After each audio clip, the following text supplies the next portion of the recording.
When you look at images online and you see homes in magazines and they look really perfect, it's actually way more satisfying to come back to that space a year or two later and see the people living in it and how it's really being used. I love the creativity of design. I love that design can impact the way people live and feel in a space. You have this picture in your mind, you've taken in all the input from your clients of how they need it to function and what they want it to look like. You create this image of what you want it to be, and then you actually get to realize that. We work with our clients for sometimes up to a couple of years, and we start with the concept and all the way till they move in. You get to see them using the space and living and experiencing something that you came up with, and it's a pretty rewarding, exciting thing that I love doing every single day. Today we're going to be going through the Wallace House. This was a large-scale renovation for a family of 6. The house had traditional bones. We wanted to make it feel a little bit more contemporary, but still respect the traditional aspects of the home. Functionality was really key. We needed the spaces to work very hard for this busy family. As a parent, I know when you're coming home with kids and there's so much stuff and it all ends up scattered around the house, it's so frustrating. And so having a place where all of that can live is the most important thing in my mind.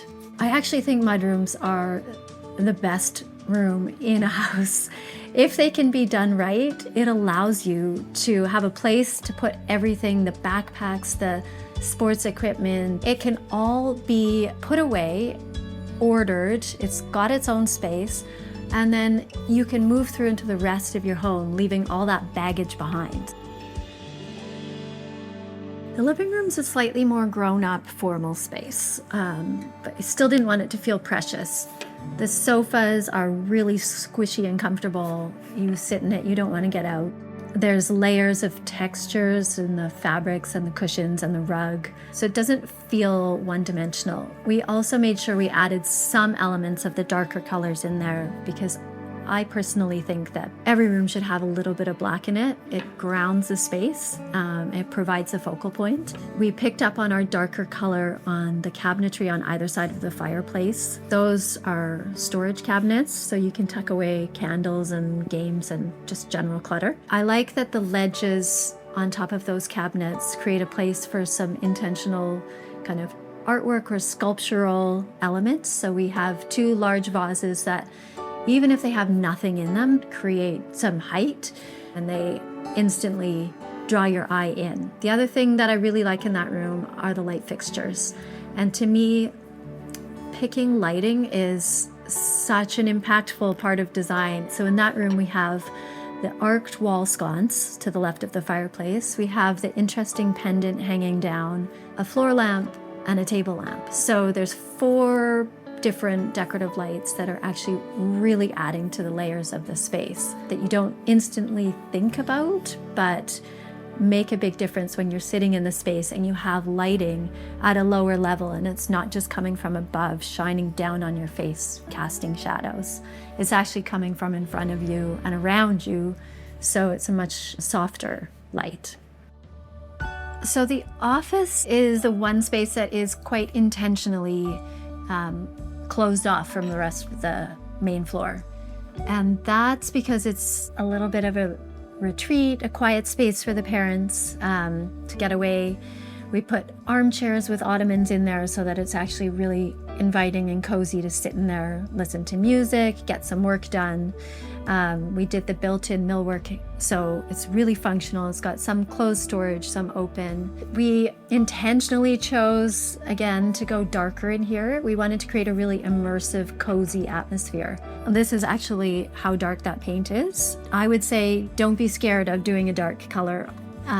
If you do all the walls, including the ceiling, we did the fabrics on the curtains are really dark too. When you see it like this, you think, it's gonna feel like a cave. But if it's lit properly, make sure you have low-level lighting, and with lots of texture, it actually just feels really warm, and it's the space that you kind of gravitate to. I love this kitchen. This kitchen has so much storage. That whole dark wall is all built in. It's the fridge, the freezer, the pantry. There's the hidden appliance garage, which you open up and has the coffee maker in it. This is a dream kitchen. I love that it's got all these south-facing windows, so it gets tons of natural light. It's a great space. Okay, you're either an open shelf person or you're not. Some people are terrified of open shelves and think they are scary, and other people embrace them. I am a big fan of them. I think you just have one simple shelf and it allows you to be able to put a couple of objects out and creates a little bit of breathing room in a kitchen if you can do it. In here we did a mix of materials. We have the wood on the island and then the painted cabinetry on the perimeter walls. Don't be scared to mix materials in a kitchen. Often we'll do the island in wood because it makes it feel a little bit more like a table and it breaks it all up. It's nice to give your eye something different to land on. You can see we've got the decorative lighting over top of the island. We typically hang those 34 inches to the bottom of the light fixture above the island so that when you're seated, that light is slightly above you, but not too high. It's nice if you can pick something that's got a little bit of wow factor. It's a nice place to do it in a kitchen is with lighting. We put wall sconces on either side of the hood fan, and there's another wall sconce off to the side. So just creating lower levels of lighting. A couple of things to think about in a kitchen. We picked this stone here in there. It's called super white and it's a little bit harder than a marble, a little bit more durable. Lots of people are scared of natural stone. I am a big believer that natural stone just actually shows a life being lived, and that's how I approach design generally. I don't mind seeing a few little marks on it. To me, it's a reminder of the dinner party that we had. To me, I like how that evokes a memory. The dining room is not really its own room. It's a table in between the family room and the kitchen. But the fact that the two spaces are so connected means it allows for great interaction between people making a meal, sitting at the island, sitting at the table. There's a really nice way that those spaces work together. So we had a lot of debate in this dining room about chairs because these are the chairs that the kids are using every single day. So they needed to be really robust, but also this is the space where they're entertaining if they have friends over. This is where everyone's sitting. So we had to kind of bridge both worlds. Ended up picking a chair that's really comfortable but has the option of having a leather seat, so it can be wiped down, but still fabric on the back, so a little bit of both. The table is solid wood, a beautiful lock and mortise table. Our client told us that it had been stained by pumpkins left out at Thanksgiving and they were able to fix it. So I love that durability that's built into the material. On the table, we have some organic black ceramics from Janneke Larson, and I think that those create a really nice focal point. They can just be left on there. It's nice to put one or two things on your table, so especially if you have a long table, it just creates a focal point. When you're thinking about choosing your dining table, think about how many chairs you're going to have. And we typically like to allow 4 to 6 inches between the chairs. So if you are seating for 6, you're going to have 3 chairs down each side. You've got to figure out the width of the chair and then allow for 6 inches in between. So that gives you a good starting point for how big you want your table. The family room in this house needed to be a really cozy, warm, inviting, durable space. Because we have these high contrast colors in this home, we've got lots of the dark colors and contrasted by white walls and lots of light colors too. It was important to add the natural wood because you can see when you've got dark, this is the dark stone that you have on the fireplace. By adding the wood, it instantly warms it up. If this black was just with white walls, it would feel cold. So the idea was that The natural oak on that whole fireplace wall really adds the coziness that you're looking for in a family room and the warmth. And then we picked lots of textures. So the rug is really textural. The fabrics, we've picked a little bit of pink in there it's actually almost reads as a neutral, but a little bit of a pop of color. In that space, we used the dark elements in the furniture too. We picked a dark coffee table, and I really love the contrast that black oak brings in the space. There's so much natural light from those south-facing windows that it balances the light out. We used some dark fabrics on the cushions in there too. That black is just that common element that's sort of tying all these spaces together. You don't really think about it as much when you walk in there, but it is kind of what's the grounding element in the lighting, some of the furniture, and even those darker paint colors. Another thing that people get scared about when they're picking furniture is, how am I going to know if pieces work together? Should I buy things that match?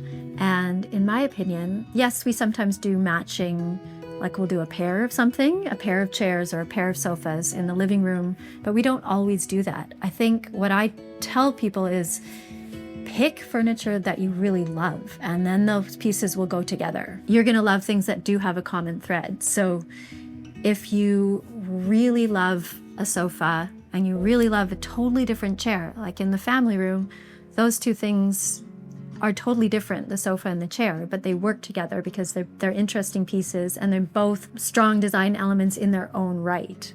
You don't have to think about buying things that match or are a set. Feels to me like you can create a more timeless look by, you're not able to just pinpoint, oh, that's a whole set from this era. It's way more interesting to create layers of, this piece might be a design classic and this might be something that's made really recently. So it's a collection of things that are practical and functional, but it's also a collection of things that mean something to you.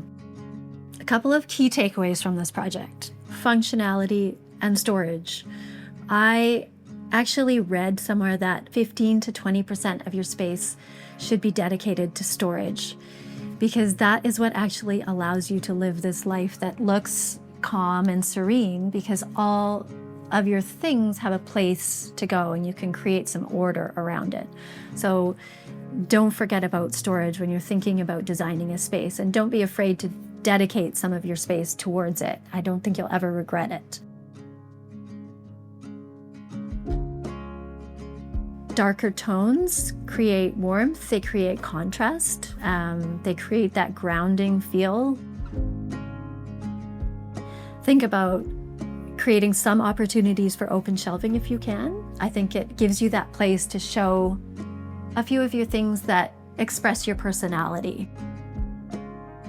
Textures to me are critical. Texture creates that feeling of warmth, and those layers allow you to feel like you can fit into the space.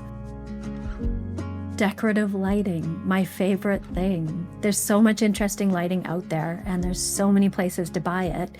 It doesn't have to be crazy expensive. There's amazing brands doing really interesting things that are affordable, but it has a huge impact. Think about layering in lighting at a lower level. Table lamps, floor lamps, pendants that drop lower. As you're thinking about your space, really consider, where is the light coming in and at what time of the day? So how can you take advantage of that? I really think that your design should support your life. You should think about fabrics that are going to work for you, the choices you make in all of your materials, whether you're open to going a little bit more natural if you know you need to stick with something that is more bulletproof. Think about what those choices are. I really think the best designed homes aren't just made to be looked at. They're not just made to be seen in magazines and on Instagram. They're actually designed to be lived in. Think about that when you're seeing those spaces. There are actually people living in them. Think about your own space and ask yourself, what do you need? What's going to make you happy in that space? I think if you can think about those two things as you're making your design decisions, you will end up with a space that feels considered and approachable and actually works for you.